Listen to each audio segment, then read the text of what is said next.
Tere, eetris on poliitiline podcast, kus mina ja Jevgeni Kristofovitš arutleme päevakajaliste asjade üle. Tere, Jevgeni! Tere, Maria!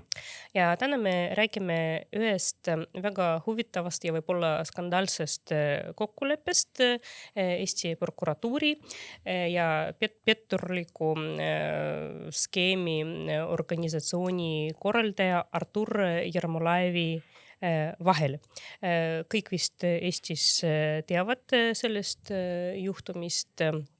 Nimelt juhtus see, et aastatel 2019 kuni 2022 toimetas petturlik organisatsioon, mis meelitas inimesi näilise investeerimisvõimalustega ja üks neljast korraldajatest, nimelt Artur Jermolaev, oli kinni peetud. Ja selgus, et Eesti inimestelt oli välja petetud selle perioodi jooksul 5,4 miljonit eurot. Ja milles seisnes see kokkulepe?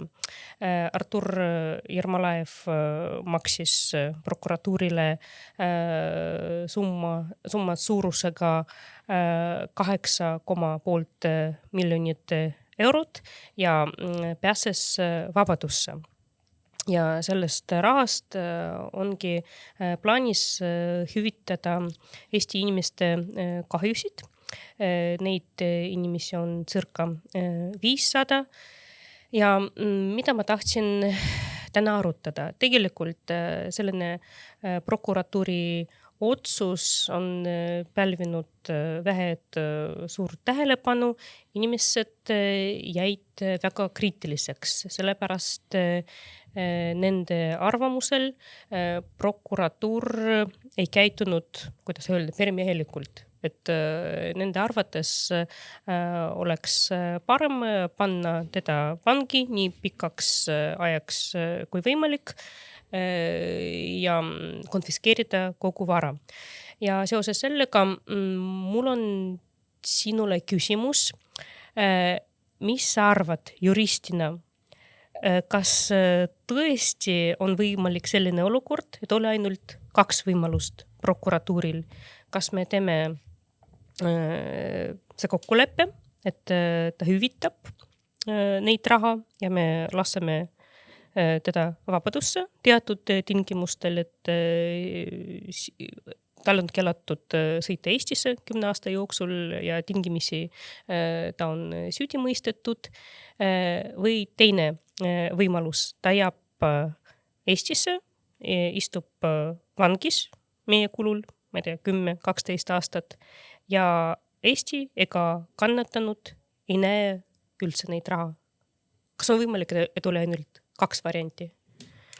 Väga hea küsimus, et ühelt poolt loomulikult olla prokuratuuri suhtes kriitiline võib ja mõnikord lausa peab olema, see on riiklik institutsioon, aga see otsus, mis praegu jõustus, see on ikkagi kohtu poolt kinnitatud kokkulepe. See tähendab seda, et täiesti sõltumatu kriminaalkohus, Harju Maakohus hindas kokkuleppe sisu ja leidis, et see on seaduslik, õiglane ja niimoodi peabki seda nii süüküsimust kui ka karistusküsimust lahendama. Ma pean tunnistama, et ma ei ole veel näinud kohtuotsuse tervikteksti, et ma tahan mitte neid üksikuid kommentaare, aga kohtuotsuse tervikteksti lugeda. Ma olen kindlasti tänulik lugeja kohe, kui see Riigi Teatajas avalikustatakse, sellepärast, et see on nii mõneski mõttes märgiline kohtuprotsess, arvestades, et kui suur oht on tänapäeval kõik need telefonipetturid ja sellepärast peab tunnistama, et see on esmakordselt, kui Eesti politsei poolt oli kinni püüdud selline suur kala. Ja, et nii laiaulatuslik nagu võrgustik oli esmakordselt siiski blokeeritud Eesti jõustruktuuride poolt ja see on ikkagi päris suur töövõit. Nüüd, mis puudutab, konkreetset karistusküsimust, et siis arvestades, et vähemalt kõik need kannatanud, keda siis kriminaalmenetluse käigus tuvastati, et nemad saavad 100% oma raha tagasi. Ja neid on 500 inimest. 500 Eesti inimest. Need ei ole üksikud isikud. Just nimelt. Ja siis see on juba väga, väga hea. Teine, see härra Jermolajev vist on esmakordselt siis kriminaalkorras karistatud. Omaette küsimus, mitu kuriteo koosseisu tal on täidetud ja millistes riikides, aga Eesti kohtuotsus tegelikult ei päästa teda võimalikest menetlustest ka teistes riikides, kus võivad olla veel kannatanud.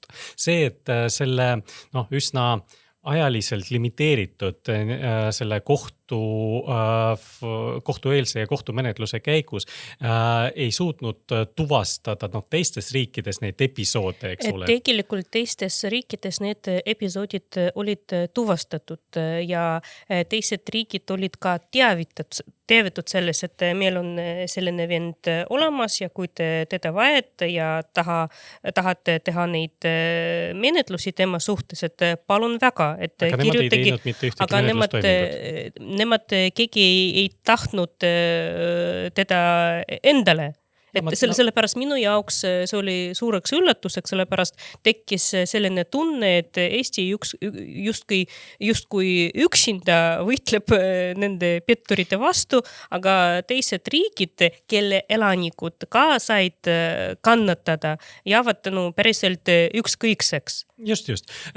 Kas ükskõikseks või olid seal mingid muud menetluslikud takistused, et seda ma ei tea, ma olen nagu väga ettevaatlik, eks ole, nendes võimalikes hinnangutes, sellepärast, et seal võib olla nagu 1001 erinevaid juriidilisi takistusi ja siis põhimõtteliselt ega see inimene ei kao kuhugi. Et esitada kahtlustusi ka teistes riikides on jätkuvalt võimalik. Ma saan aru, et jälle, et nii palju, kui ma meediast tean ja siis väikesed sellised infokillukesed, et mida ma olen siis nendes uudiste tekstides ka lugenud, et ka kohtunik ilmselt selles nagu viimasel või eelviimasel istungil, kus oli see kokkuleppe sisu üle arutelu, siis ta esitas kohtualusele küsimuse, et aga kas teised riigid kohe ei esita teile süüdistud juhul, kui siis menetlus siin lõpetatakse, et ta natuke menetlusökonoomia nagu põhimõttest lähtudes vaatas, et kas seda kokkulepet praegu kinnitada või mitte ja siis kõik menetluse pooled, ka prokuratuur kui ka siis kaitsja ja süüdistatu ise vastasid, et nende teadaolevalt siis mitte. Mida peab meie maakohtunik siis sellises situatsioonis tegema? Et tal on väga kindlad ajaraamid, millal ta peab võimalikult kiiresti on ja selleks ka inimõiguste konventsioon teda kohustab siis jõudma lahenduseni ja juhul, kui praegu ei ole mingisuguseid nagu muid menetlustoimingud kusagil, eks ole, mingiski jurisdiktsioonis, kus võib olla nagu potentsiaalne õigusabi palve. Just siis, et mingit muud varianti siin ei ole ja tuleb seda süüküsimust, eks ole, lahendama ainult lähtudes nendest kriminaaltoimiku materjalidest, mis on laual. Ja siis ka see karistusküsimus, et karistus on päris suur, et kõik need 8 miljonit kokku, eks ole, et kui palju see 8,5 miljonit kokku oli üle kantud prokuratuuri deposiitarvele. Ja siis lisaks veel see põhikaristusena siis vangistus, mida ei pöörata täitmisele, et see on mõistetud tingimisi, et tavaliselt ei tehakse. Sisuliselt ta istus vanglas alates eelmise pool aastat ja ikkagi ta viibis vanglas. Just, et päris suur tegelikult arvestav, ütleme, siis osa sellest vabaduskaotuslikust nagu selle karistuskomponendist on täitmisele pööratud. Et siis jah, et päris kindlasti tegemist on väga ohtliku majanduskuriteoga, et arvestades, et siin on on organiseeritud võrgustik, et see on üsna raske koosseis. Aga samas, et siin ei tohi olla nagu mitte kellelgi sellist ettekujutust, et siis euroopalikus nagu selles õigusruumis, Euroopa õigusruumis on võimalik, ma ei tea, mingit eluaegset vangistust mõista. Tegelikult mitte. Ja siis, et see karistus oli piisavalt range. Mulle ka tundub, et oli piisavalt range, aga minuga ega sinuga paljud inimesed ei nõustu. Nagu mina alustasin oma küsimusest, et mis sa arvad, et kas oli võimalik minna sellist teed, et panna teda vanglasse pikemaks ajaks, näiteks 10 aastaks, see on ette nähtud selline karistus. Maksimumkaristus vaevalt, et siin ei ole nagu mingisuguseid raskendavaid asjaolusid väga palju tuvastatud. Aga peamine küsimus, kas oli võimalik sel juhul konfiskeerida teda vara? No me ei tea, kas tal on selline vara, mis on tema nimele pandud ja mida Eesti riik saaks pärastpoole teha selle konfiskeeritud varaga, sellepärast üks asi on lihtsalt 8,5 miljonit, mis on juba üle kantud siis kontole ja on võimalik tagastada need summad kannatanutele ja teine asi, ma ei tea, mingi villa kuskil Küprosel. Ja kui palju maksab see villa tegelikult? Ja kui palju maksab see villa? Vaevalt see maksab 8 miljonit. Jah. Ma ei tea, mis villa see peaks olema. Ja väga huvitav on ju, et see on juba kroonika pärusmaa, eks ole, et kui palju need villasid kõik need maksavad, aga ma natuke õiguspraktiku silmadega nagu vaatan seda situatsiooni. Loomulikult see on väga õuke jää, kuhu ma praegu astun, et kui ma hakkan siin teoretiseerima, et kellele... Teoretiseerime natukene. Jah, sest et tegelikult, et kas see on vara siis mille arvelt, et kas või need 8,5 miljonit praegu võetud, et kas see oli tema omandis või see oli kellegi tema perekonna liikmetes, et ma saan aru, et... Mina pikem arvan, et keegi tema perekonna liikmetest mul on ka selline kahtlus, et ilmselt siis isegi juhul, kui ta oleks nagu siin pistetud pokri nagu 10 aastaks ja siis ilma, et tal oleks nagu mingisugune võimalus siin varem vabaneda, et suure tõenäosusega vaevalt oleks siis isegi kui kogu tema vara oleks realiseeritud selle täitemenetluse käigus oleks võimalik nii suure summa, ehk siis 8,5 miljonit riigi tuludesse saada. Tegelikult seda kinnitas prokuratuur. Et kui sellist kokkulepet ei sündinud, siis Eesti riik ega Eesti inimesed, kes on kannatatud, ei näeks iialgi neid raha. Ma tõesti, antud juhul mul ei ole ühtegi kahtlust, et prokuratuur tegutses siin avalikes huvides täiesti selgelt, nagu ta peabki tegutsema ja siis, et kohus kinnitas seda kokkulepet ka mitte kergekäeliselt, et arvestades, milline on ühiskondlik huvi selle asja vastu ja seda kohtunik, kes juhis menetlust, ta on mitu korda avalikel kohtuistungitel on seda ka maininud, et siin vist jälle ma võin eksida, aga mul on kuidagi nagu kõrva taha jäänud nagu see info, et vist kas süüdistatu ise või tema kaitse esitas taotluse siis kulutada see menetlus kinniseks. Et siis igasuguste isiku õiguste kaitseks.